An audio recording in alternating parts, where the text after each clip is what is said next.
Greetings and welcome to this week's True Sky Sidereal Astrological Weather Report for the week of January 13th through 19th. However, it is actually the 14th today.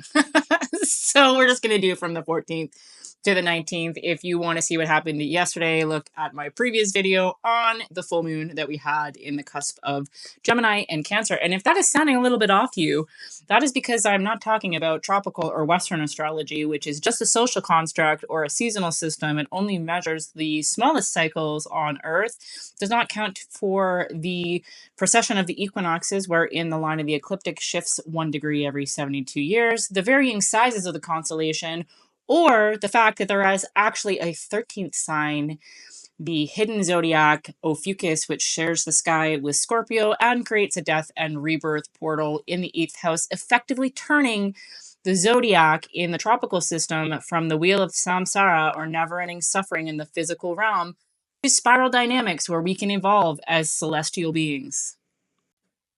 Okay, well, we're going to start off this week's forecast with a quick rundown, as per usual, of where the luminaries are on the line of the ecliptic. Again, this is how astrology is meant to function. It's meant to be the charting of the luminaries or planetary beings as they move through the star groupings or constellations known as the zodiac. And the alchemical combinations of these different energies are what create the predispositions, energetic weather, essentially, on Earth. Astrology is meant to be like the weather. It is not just predetermination. It doesn't dictate our lives 100%, but it creates certain conditions in order for us to play with. Okay, so let's get the show on the road here. I'm going to try and make this one quick and dirty because as much as I like doing this, my daughter's been sick this week and she's 15, so usually she doesn't want to hang out with me, but she does. So, but I got to get this video out there for those of you who are waiting for it. Let's start off with a rundown of where everything is on the line of the ecliptic. Starting off in Sagittarius, we have the sun just finishing its way through that constellation, as well as Mercury. Mercury is usually pretty close to the sun. So we've got a lot of fresh, new energy, like the idea of like thinking differently, expanding your horizons, and creating something new comes with that Sagittarian energy. The sun will be moving into Capricorn next week, and you can see here it is pretty close to Pluto. It's pretty conjunct, so the sun illuminates everything. So when it is conjunct or near something, it basically makes it brighter. Pluto, our friend, is just in Capricorn, and we are really starting to see the effects of this as Pluto in Capricorn is the end of systems and structures and rigidity and ways of being that are restricting in an oppressive external way. So we can see this playing out. It's not a bad thing either, folks. Like, people gave me so much flack about the whole Pluto not being in Aquarius thing. It's not like I'm trying to crush anybody's dreams or saying that that we're not going to be moving through a more expansive period, but I am saying that in order to be in that more expansive period, there's got to be a little bit more destruction, because there's just as much destruction as creation in the universe. What is built needs to be destroyed, essentially. And that is what is happening with Pluto in Capricorn at present. Okay, moving down the line, we've got Aquarius, the water bearer here, and we can see Venus and Saturn almost conjunct. They will be exact on Saturday. And so Venus, the planet of love, relationships, and values. Saturn, the planet of restriction and limitation. Saturn is basically like Capricorn, essentially. So these two planets being in Aquarius, the water bearer, this is the sign of revolution, of thinking differently, doing something different outside of the box. So really just looking at how we can value structure that is outside of the box, a different type of structure that is not restrictive, essentially. Then we've got Pisces here. Not much going on in this massive constellation. You can see how much bigger it is compared to some of the others. Neptune has been there and will be there for some time. Neptune right at home in Pisces. So a long period of intangibility and the veil being quite thin. Aries there popping off the ram, not much going on in that part of the sky. And then Taurus, again, another larger constellation. We can see we've got Uranus and Jupiter, again, planets that move more slowly along the line of the ecliptic. So they've both been there for some time and will be there for some time. So this energy of being able to expand and shake up our physical world. Taurus is the physical world and our resources. Jupiter and Uranus are expansion and shaking things up. Then once we get down on the horizon here, it can be kind of hard to see the constellations. I'm still kind of figuring out how to navigate this on my MacBook as well. So we've got Gemini here, and Mars is just making its way into Gemini as it is retrograding. It's been retrograde in Cancer since early December and will be into Gemini as well as it continues this retrograde until the end of February. The full moon that we just had yesterday, so we can see the moon here, has now made its way past Mars. They were conjunct at the full moon. The moon moves 13 degrees in the sky every day, so that's really cool, an interesting number. I have a whole video on the energy of the full moon. That was yesterday, and in the effort of making this a bit more concise, I'm not going to talk about it anymore. So you can look at yesterday's video if you want more info on what that entailed, and also what Mars retrograding Cancer means. Virgo, right here, another really large constellation. You can see how long it is on the line of the ecliptic. We've got Libra, not much again going on in this part of the sky.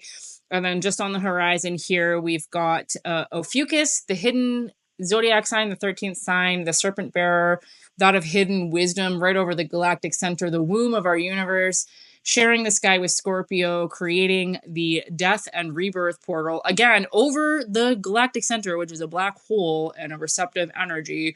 We just went through that portal in December. So you can look back at some of my older videos if you don't know what I'm talking about. Finally, just returning our way here to the sun and Mercury, still in Sagittarius. Let's get into the aspects and transits real quick. Starting off with the moon, since the lunar cycle affects us most closely, it is the luminary that is the closest to us. It also moves the fastest through the sky, so generally it's in a sign for 1 to 2 days, or just maybe 3 depending on the sign. We just had the moon in Gemini at the cusp of Cancer for the full moon yesterday, and it is now Tuesday, and it is in Cancer. So we've got the moon, which is feelings, in Cancer, which is feelings. So we probably have some feels going on today. Wednesday through Friday, so Wednesday, Thursday into Friday, the moon will be in Leo. Leo is like the sun, so the moon and the sun is a push-pull. The sun is about self-expression, so we might be feeling a certain type of way about expressing ourselves or the need to be ourselves more authentically as the moon transits Leo from Wednesday through Friday. And then capping off the week, Saturday and Sunday, and then well into next week as well, the moon will be in Virgo. Virgo is that mutable earth, that perfectionist, that precise, that organizing, like revamping, reevaluating, improvement kind of energy. As for aspects today, on Tuesday, we have Venus in Aquarius squaring Jupiter in Taurus. Okay, so a square is an energy of like extremes, like it can go to one end or the other essentially. So we could see some energy about expanding our values in like unconventional values, valuing unconventional relationships. So this I said can go either way. It can either be really embracing these kind of unconventional values and traditions and ways of being with others and ourselves, or it can lead to, especially with all of the spicy emotional stuff going on with the moon in Cancer right now, and we're still in the orb of that full moon, today could potentially feel a little bit spicy as far as interpersonal turbulence. Wednesday through Sunday, we've got the sun opposing Mars as Mars is retrograding. So it's moving backwards through Cancer and into Gemini, and the sun opposing that. Opposition is one of the strongest energies. And as it sounds in the title, it means that they're opposing each other. So they're pushing on each other in a conflictual kind of way at points. So the sun illuminates. Mars being retrograde in Cancer / Gemini is this idea of like really, really looking at who you are, what you need, and how can you get your needs met? How can you be there more for yourself? How can you take better care of yourself? How can you take better care of yourself so that you can take care of others? And then again, on the flip side of that, the potential for some like pretty spicy emotions when your needs are not being met, or flipping into that external locus of control and feeling like you need somebody else to take care of your needs, when in actuality, reality, the truth is that we are here to take care of ourselves, and not in a way that's like, I have to do this all by myself, but empowering in the sense that you are everything. You set the tone, you're the source, you're the creator. And so this realizing and remembering and coming back to this remembrance will empower you to take care of yourself so that you can then take care of others, and you don't need to worry about having your needs met by anybody but yourself. And then finally, on Saturday, as I mentioned, when we were doing the rundown, we will have Venus conjunct Saturn in Aquarius, the change maker, the wave maker, the revolutionary. So this will bring a new chapter regarding values and responsibilities. So again, how I'm interpreting this energy is the idea that responsibility and discipline isn't a bad thing. Structure, rules, and limitations even can be a really good thing for us, because we're not just spiritual beings. We don't want to just fly free all of the time. We want that sometimes, but as much as we want that, we do also want to have that grounded structure and stability. It is the law of three in action, folks. Okay, remember that for anything to come into being, we have three opposing forces. One is the action, doing, contracting, restricting, limiting factor. Okay, so that's Saturn.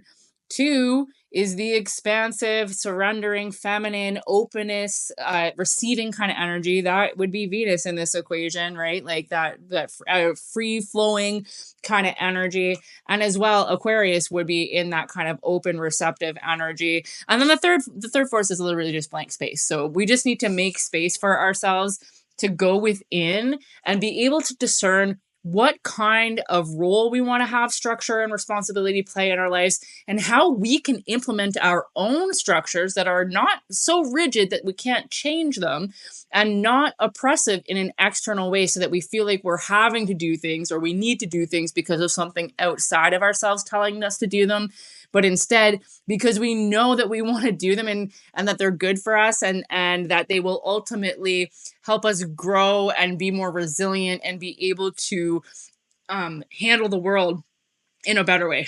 I'm like choking. I'm gonna leave it in.